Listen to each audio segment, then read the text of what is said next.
आज बिहान बिहान कस्तो मजाको पानी परिरहेको थियो क्या। म त होइन ड्युटी जानलाई बाहिर निक्लेको होइन, बाहिर निक्लेर हेर्दाखेरि पानी नै पानी, जताततै पानी। 3 दिनदेखि पानी परिरहेको रहेछ होइन। तर हामी चाहिँ अब अलि गाडी चाहिँ अलिक पर पार्किङ राख्छ नि त, बिल्डिङ अगाडि पार्किङ पाउँदैन होइन। अनि सिधै पार्किङमा आएर गाडीमा बसेर होइन, गाडीमा बसेर सिट बेल्ट लाएर अनि छिटो जानु पर्यो, ड्युटी जानलाई ढिलो भइरहेको थियो। अनि गाडी विश्वकर्माजीलाई ढोगेर होइन सिधै ड्युटीतिर लाग्दिएको होइन। यसो टाइम हेरेको त होइन 3:10 भइसकेको रहेछ होइन। अनि 3 बजे पनि पुग्नुपर्छ नि त।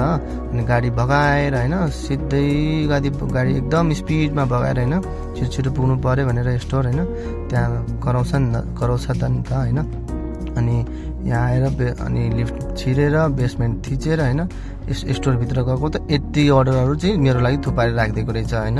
यो सबै अर्डरहरू हेरेर मेरो साथी हाँसिरहेको थियो। अनि सबै पेपरहरू च्यातेर पेपरहरू प्रिपेयर गरेँ होइन, सबै पेपरहरू लेखेर सबै होइन अब ट्रलीमा हालेर बाहिर लिएर जानुपर्ने हुन्छ होइन।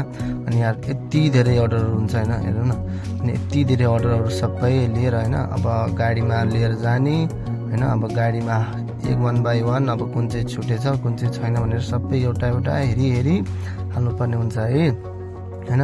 अब सबै अर्डर चाहिँ हालिरहेको थिएँ होइन। उता साथी पनि उसले आफ्नो अर्डर हालेर यहाँ मलाई चाहिँ हेर्न आएको रहेछ होइन। मैले पनि सबै अर्डर चाहिँ राम्रोसँग चाहिँ हेरेर होइन कुनै सामान चाहिँ नछुटोस् पछिबाट, किनभने पछिबाट फेरि लिएर जाने भने आफैले हो होइन, दुःख आफैलाई हुन्छ। अब उनीहरूलाई त के हो, उनीहरूले चाहिँ अर्डर दिन्छ होइन, आफैले लिएर जाने हो। यहाँ हेर्नु गाडीमा चाहिँ पुरै अर्डर चाहिँ गाडी पुरै प्याक होइन। अनि कतिवटा अर्डर रहेछ मेरो होइन, अनि त्यो चाहिँ सबै म काउन्ट गर्दै थिएँ। अनि अर्डरहरू कुन चाहिँ कहाँ चाहिँ पहिला जाउँ भनेर म हेर्दै थिएँ। अनि यो सिट बेल्ट लाएर होइन गाडी रेडी पारेर सिधै पुगेँ म कस्टमरको घरतिर पुगेर होइन अब कल गरेँ। अनि कस्टमर चाहिँ आयो, कस्टमरलाई सामान दिएँ। अनि यहाँ हेर्नु न यहाँ कतिको सामान अर्डर गर्दो रहेछ मान्छेहरूले, 30 केरी 500। यहाँ हेर्दै बालेन दाईको समाचार पनि दिँदो रहेछ।